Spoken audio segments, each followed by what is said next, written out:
সুপ্রিয় শিক্ষার্থী, তোমরা হাতের বাম দিকে দেখতে পাচ্ছ প্রথম বিন্দু, এরপর ক্রমানুসারে দ্বিতীয় বিন্দু, ভুজদ্বয়ের পার্থক্য, কুটিদ্বয়ের পার্থক্য এবং সর্বশেষ ডানে দেখতে পাচ্ছ দূরত্ব।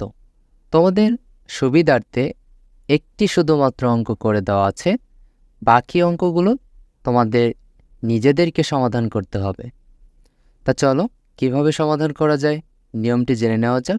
প্রথমে আমরা দেখতে পাই এর স্থানাঙ্ক রয়েছে 4,6, অর্থাৎ এর স্থানাঙ্কের 4 হচ্ছে x অক্ষে এবং y অক্ষে রয়েছে 6, এবং 20 এর স্থানাঙ্ক রয়েছে x অক্ষে, অর্থাৎ x প্রাইমের অক্ষে রয়েছে -8 এবং y এর অক্ষে রয়েছে 4।